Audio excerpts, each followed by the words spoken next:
difficult situation that I faced was for my general secretary to decide to contest me as a national chairman. It was difficult because in the life of the history of the party, it has never happened. And always the two most important personalities that the party look up to is the general secretary and the chairman. And it was difficult because at the time that campaign were launched and even some junior members of the party were given platforms to attack me and do all sorts of things. There was pressure on me to do same and also to reply in same manner.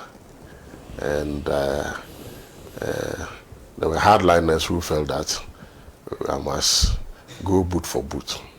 But I decided that in the interest of the party, and as the chairman and leader of the party, the buck stops with me. I'll make sure that the party doesn't collapse over my head.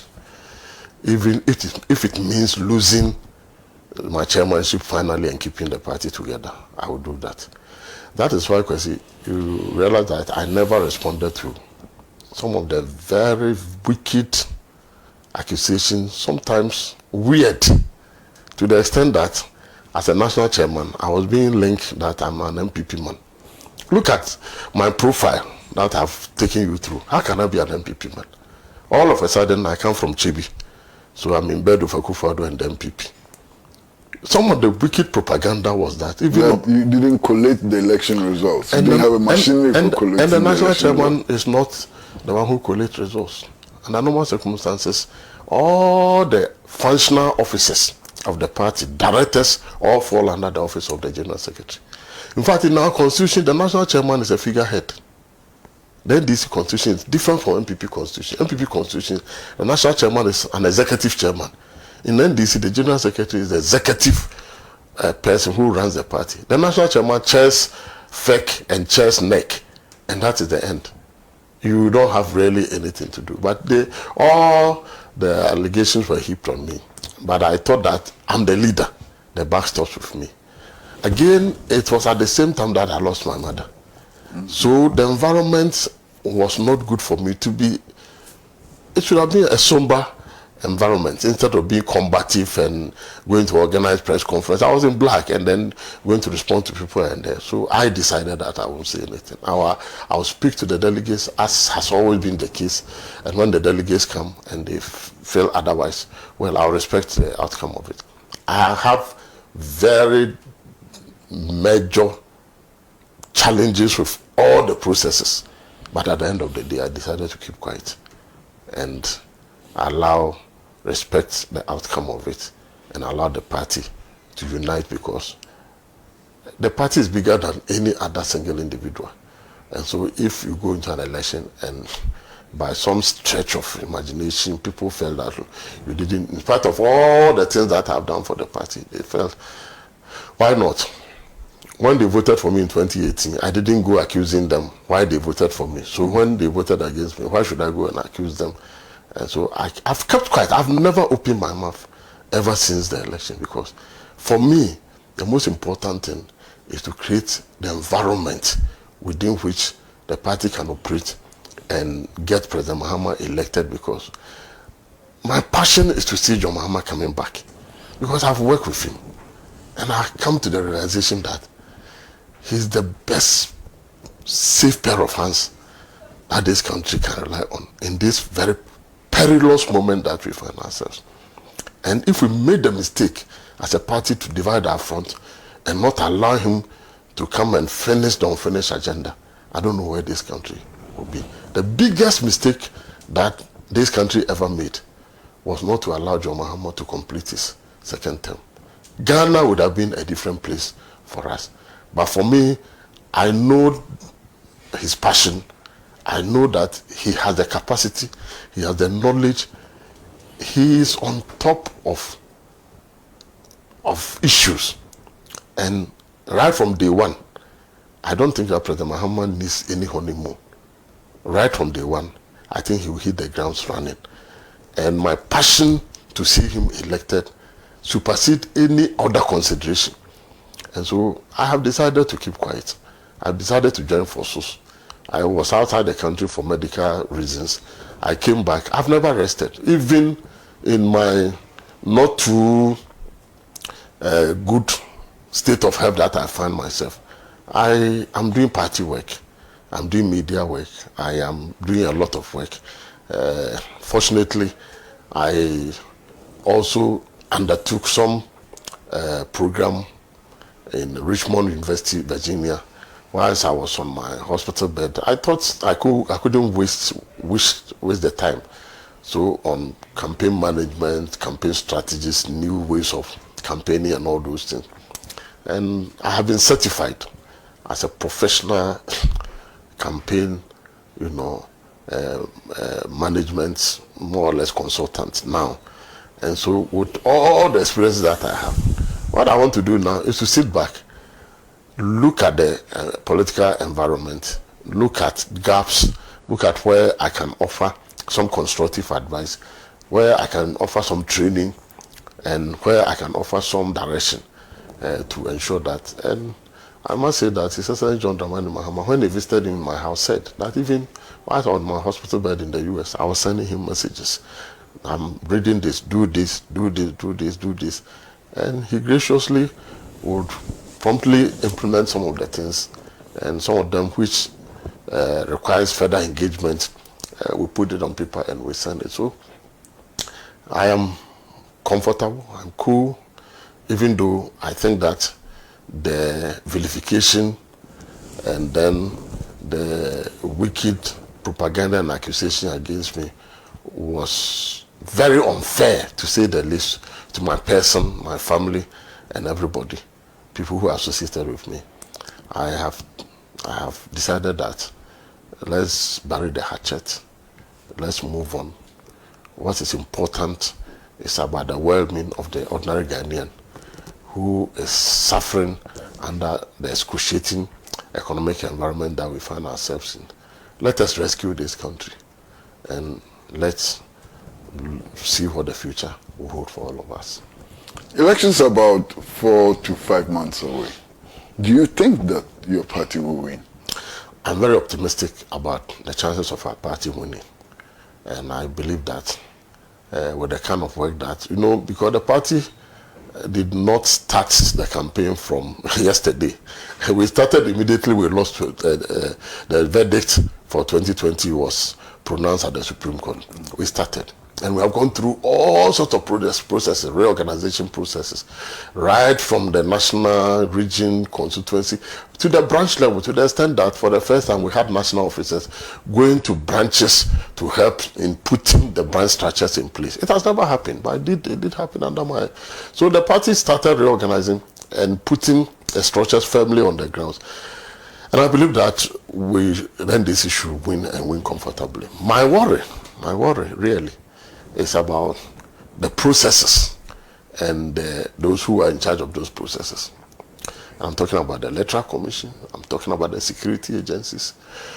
My thesis was on democratic politics and political vigilantism in Ghana Fourth Republic era. And I've outlined so many. I've done a lot of deep-seated research. And based on the experiences that I had, my paper is not just an academic paper.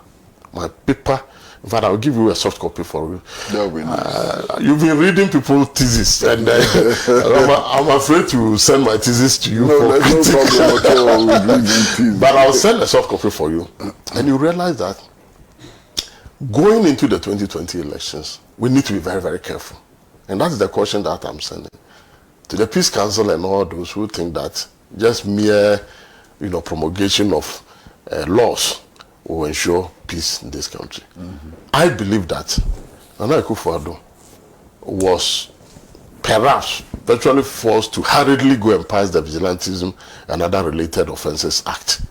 And ever since it was passed, no effort has been made towards even bringing the content of the law to the civil society groups, the NCCE. We are left for less than 4 months. Nobody is talking about vigilantism. But you realize that even though the law says that, and the political parties, they have banned disbanded their vigilantes groups. When the MPP primary was ongoing, the Delta forces organized a press conference in Kumasi and threw their weight behind Kennedy Japan and said that it was Kennedy Japan who provided them the lifeline for them to survive, so they will support him. It then presupposed that, contrary to the wild-held belief that vigilante groups have been disbanded, they are still active and working. And it's like the sea. The surface is calm, but the undercurrents are very rough. I experienced Ayawaso West Wagon, even though it was used as a campaign against me. I've never regretted calling off my people because I mean, no one would have imagined the end results of Ayawaso West Wagon. The Commission of Inquiry was set up by the president himself. He has not implemented any of the recommendations. The security agencies and the people who were found culpable are all working free. Azugu and others who perpetrated violence were rather more promoted to go and work in the prestigious national security architecture. The policemen who fired and killed people in Techiman, nothing has been done to them. And so I am afraid that the silence by civil society and other key stakeholders on issue of vigilantism, if we are not careful. And today, I was listening to newspaper review, and I think that the track were complaining about the fact that all the recommendations and others that were made, nothing has been done about it, and their hands are tied. My worry is that if you have the commander-in-chief of the Ghana Armed Forces, the President of the Republic of Ghana, standing on platform in Kumasi when they were introducing their running mate and saying that may hand over power Emma Nyobedi Madie, Nyambedi Nadia, Emmasu. The President used the word Emmasu. It's significant to underline the word Emmasu. He's even undermining the whole democratic process because we have given ourselves a constitution. The constitution has prescribed ways by which leaders will be elected. A president stands and says that handing over to the person I succeeded is something that will never come on. Will never happen. It's impossible. It means that he is predetermining the outcome of the 2024 election and staging a constitutional coup by that statement on the platform. Everybody is quiet. I don't know why this country, everybody feels that they will speak when Nana Akufo-Addo is clearly violating the Constitution of the Republic of Ghana. And my fear has been heightened by the fact that just about 4 months to the election, the president has decided to appoint a deputy IGP and has decided to allot the responsibility to him, because you see, the IGP is the overall boss of the police institution, and he decides how to assign responsibility. But the president has decided that you are appointing a deputy IGP. You are going to be in charge of operations. I have no problem with COP Yuhunu. He's a fantastic police officer, very experienced police officer. But when the appointing authority has decided that we are deciding to go and be in charge of operations, and elections are under operations. So effectively, demobilizing the IGP and giving all the powers of the IGP to the deputy IGP and asking them that you have the blessings of the commander-in-chief, go and do these things. It portends danger for us as we move into the 2024 election. Again, you meet the police officers. And some of the experienced officers will tell you that when it comes to election days activities, we the experienced one who can do the job, are asked to stay back. And then some recruits who have been taken on board, and some are 6 months old and 1 year old, are deployed to very difficult areas to go and manage and man the election. When you have such inexperienced people and they're under pressure, what they do is to be trigger happy and start using live bullets and live ammunition on people. So I want to use this medium, and I intend, as part of bringing out the content of my work for my doctoral thesis, intend to create a platform where we will have a very intense debate about this issue of security and elections and the threat vigilantism poses to our democratic governance in this country. It is something that I'm looking for support. I'll be talking to you and several other people and see how we can put ideas together, develop a concept, and together with some of the civil society organizations, IDEC and CDD and Kofi Annan Institute and others, to see whether we can develop a roundtable discussions and look at these issues in details and perhaps propose some ideas towards ensuring that we will have an incident-free elections.